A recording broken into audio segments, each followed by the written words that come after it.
Hello everyone. I hope you are well. So I'm Dr. Rajul Hassan. So I'm going to talk about consumer behavior in the bottom of the pyramid market today. And I do research in this area, and this is one of my interested. This is one of the area where I'm really interested. So first of all, I'm going to talk about what is bottom of the pyramid market, and these are the things I'll be discussing. So, for example, what is bottom of the pyramid market? Bottom of the pyramid as a market opportunity. Bottom of the pyramid market segments. Consumer behavior in the BOP market. So, what is bottom of the pyramid market? It is actually easy to explain through a diagram, which is actually presented in this slide. But before I go into the diagram, just to say it in like one or two sentences, what is the bottom of the pyramid is that almost 2/3 of the world's population live on less than USD 5 or less per day. And this segment of consumer have become known as bottom of the pyramid. So that's the bottom of the pyramid. Consumers, but it's easy to understand this concept if you look into this pyramid. It actually shows that at the top of this pyramid actually represents affluent consumers who have more affordability, and majority consumers tend to live in developed country. On the other hand, this bottom of this pyramid, here we can see is that there are a lot of consumer living in really there are a lot of consumers who are actually represents 2/3 of the world population who are having low income, and then these are the consumer actually struggling. They can't afford much, so that represents bottom of the pyramid consumers. Within this bottom of the pyramid, there are also different type of segments. It's not like all of them have like similar income or their behavior, all of them behave in the same way. These consumers actually have different type of behavior based on their income as well. So that's why there are 4 type of income segments in there, which I'll be discussing in next slide. But just to give you more idea that what is this bottom of the pyramid concepts. So this bottom of the pyramid concept was introduced by C.K. Prohalat during 2004 when he published the book Fortune at the Bottom of the Pyramid. And then after that, that concept is becoming very popular. So to explain this concept, you can see is if you look into this diagram, you can see is that there are higher purchasing power parity in USD in the top of the pyramid, but at the same time, there are higher population in millions in the bottom of the pyramid. So what we can see is that there are not many consumers living in the top of the pyramids, but because they can afford a lot. So many companies are actually more interested to sell in this market. But because many companies are selling product in this market, as a result, it has become very competitive market, and it is creating the cost of marketing, and then many companies are finding it difficult to make a profit in this market as a result of the increasing cost of marketing. On the other hand, if you look into the 2/3 of the world populations here, which represents the bottom of the pyramid, we see that there are more population living in this area of which represents 2/3 of the world population, and majority of them tend to live in developing countries. And but what we have seen that there are not many companies actually serving basic needs even. So there are many basic needs which could be served properly, and companies can actually make more profit by charging these consumer affordable price because they can't afford, but at the same time they can make profit by selling it to many population in this market. So it's a win-win situation for companies because the company can make profit by selling it to many consumers because there are many more consumers in this market, but at the same time they have to charge low compared to what they can charge in top of this pyramid market. So that's the purpose of bottom of pyramid market.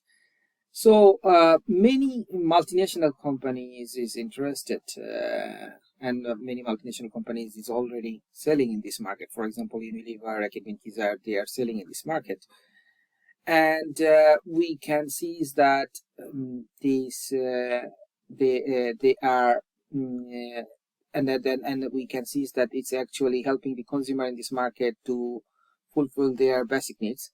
So one of this example I want to give to you is that, for example, in India there is a hospital, is called Aravind Hospital. So this hospital is actually providing affordable eye treatment.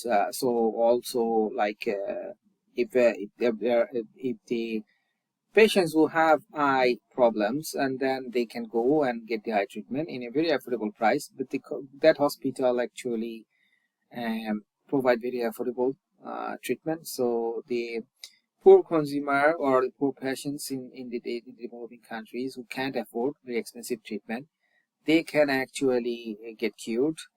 This consumer can become active in the economy because they can see properly, and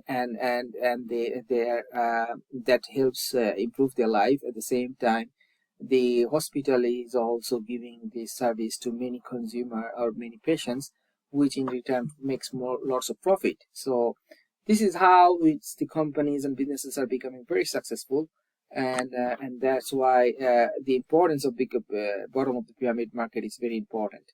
So I'm going to show you the importance of it. Like, this market represents sizable assets like 9 trillion, the equivalent value of the top 20 cocoa farms, and generates substantial earning mostly through the informal economy, 1.7 trillion, which is roughly Germany's annual gross domestic product.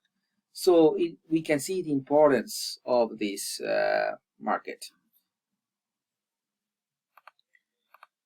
So now I'm going to explain the extreme, like the segments I was discussing in previous slides, and what are those. So for example, if you look into this pyramid again, there are extreme poverty segment, which represents roughly 1 billion people live in this segment, and they spend their income on basic needs such as food, clean water, or adequate shelter. And then there are subsistence income segment, where we can see is there are $1 to $3 a day, and there are roughly 1.6 billion people live in this segment, and they spend their inadequate resource mainly on essential product or services. They can afford 1 square meal a day, but the nutritional content is often of a poor standard. They borrow money from moneylender for loan at excessive rate, and they are vulnerable to exploitation by middlemen. So these are the subsistence income segments, and then we have low income segments. They roughly have 1.4 billion people live in these segments, and they often own consumer goods such as mobile phone, bicycle, or television. Their situation is a little bit better than the other segments. So the consumer in these segments, they strive to gain education. They tend to have steady and better paid work than other BOP counterparts. So we can see that these consumers are is a little bit in a better situation than the others, and what kind of product they buy, it depends on who belongs to which segments. So when it comes to bottom of the pyramid market, we can't just treat all of them in the same way, because their behavior can vary based on their incomes as well. So now I'm going to talk to you about a company which is doing very well, like for example Unilever in India. So they are known as Hindustan Lever Limited. They have distribution covers over 1 million retail outlets across India directly, and its products are available in over 6.3 million outlets in India, and nearly 80% of the retail store in India. It has 38 factories in the country, and 2 out of 3 Indians use the company's product, which is amazing. This company is successful because it understands the consumers very well. For example, Unilever is selling a shampoo that works best with cold water and is sold in small packets to reduce the barrier of upfront cost for the poor. So previously, this company was selling a bottle of shampoo, but which could be very difficult for these low-income consumer to afford those shampoo, which is a large bottle, and then that can cost a lot. But then they came up with this idea that they can sell these small packets. You can see in the pictures all these small packets, and then they can actually it's called sachet marketing, and then that was quite successful because the low income consumer, they can easily actually buy and afford to buy, but then at the same time the company make more profit by selling it to large volume of consumer. So that's like an example, like how the companies are understanding this market and what is actually they're doing to really do well in this market. So now I'm going to discuss actually a consumer behavior in the BOP market. So the bottom of the pyramid market is actually very different from developed markets. So that's why it's very important to understand that how it is different. Like for example, this bottom of the pyramid market is characterized as low literate, and the consumers in this market are in poor health with limited access to media, striving to meet basic needs, and geographically isolated. So this understanding all these constraints help the companies to understand that how to serve better to this in this market. So first of all, I'm going to talk about few important things which I've found from my own research, and those are published in many academic journals, and where it shows that what kind of things is very important for the company to really understand these customers. Like for example, from one of my research I found, which was published in Qualitative Market Research, an international journal, that how low literate BOP consumer can understand pictographic symbol well. And so because there were a lot of consumer who are low literate or have no education, it's very difficult for the consumer to understand text, whether they understand the pictographic symbol. So for example, if I wanted to give you an example, like bKash is a mobile banking company in Bangladesh, and if you see this lady is sending money using her phone from one place of Bangladesh to another place, and this company is very successful for among all different type of consumers. So when I was asking to some of these BOP consumer and interviewing them, they were actually telling me that it's I was asking them how did they recognize when they're sending money that which agent shops actually send the money, and then they says that when they see this bird symbol, like for this kind of symbol, this pink bird symbol that represents bKash, and they know that that shop actually can help them to send money from one place of Bangladesh to another place. So that's one of the reason that this company is successful. Now I'm going to I was also interviewing manager of a food and beverage company which is called Pran, and then they were saying that many BOP consumer is actually using logos, but they are using logos for BOP consumers, but then some of these logos they can get confused. Like for example, the food and beverage company which is called Pran, but sometimes there are companies which are probably faking it, saying PORAN or PRAAN, and the BOP consumer can easily get confused and don't understand the difference between those texts, and they can easily buy fake product because they can't differentiate the text. So that's why it's kind of a bit difficult for the BOP consumer when text is text-based logo is used, and they find it very difficult to recognize the difference between the original and duplicate brands, and that's why it's important to recognize when we are selling in the bottom of the pyramid market. We need to really make sure that we are understanding those aspects using a lot of pictographic information to help this consumer, and the businesses can be successful by following these guidelines. The impact of brands is important. So from our research, which was published in Strategic Change Journal, we found that BOP consumers also quite brand conscious, because women thought that because they are low income consumer, they could be just caring about price and wouldn't be caring much about brand, but that's not true. This consumer cares about brand, and specifically from this research we found that a successful brand which is already have a very good impression, when they implement any new product, the BOP consumer tend to believe and trust those company much easier, and then they easily adopt their product compared to the other brands. So that's one of the things we have found, that brand is very important.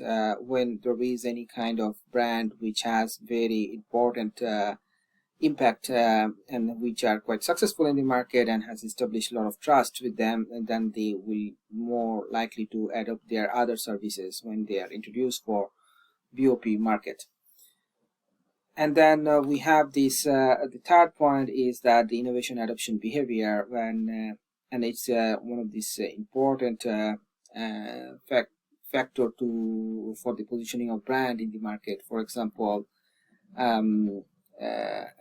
there are many companies which actually implemented different type of products in the market, but they were not successful. For example, there were NGOs which were trying to implement environmental or like fuel efficient cooking stoves, but they were seeing that they were not being successful in this market. And it is because they didn't understand BOP market very well and the BOP consumer very well. So for one of my research published in Journal of Public Policy and Marketing, which is American Marketing Association's journal, it's quite well-known journal of American Marketing Association. And from that research, we have found that actually the BOP consumer is very different in many ways. For example, BOP consumers are not only motivated by functionality and economic needs, but also by hedonic attributes and internal-external constraints. So internal-external constraints means that they have so much limitations, like lack of education and then lack of electricity, not like proper infrastructures. All these limitations they have, all these need to be addressed, and companies who are trying to sell in this market, they really need to address this market. So and also we may sometimes think that because the BOP consumer just care about price, they may not be caring much about hedonic attributes, but that's not true. They really need to care about hedonic attributes, and they kind of look into hedonic aspects, like they really need to enjoy the use of the product. And we have seen that many companies are selling product which actually give them more fun aspects of enjoying the product. Sometimes that product may not be necessary, but they buy it because the product is very enjoyable to use for them. So we have found those information. I'll be explaining more about this research in my other videos. Thank you very much for your attention. Bye.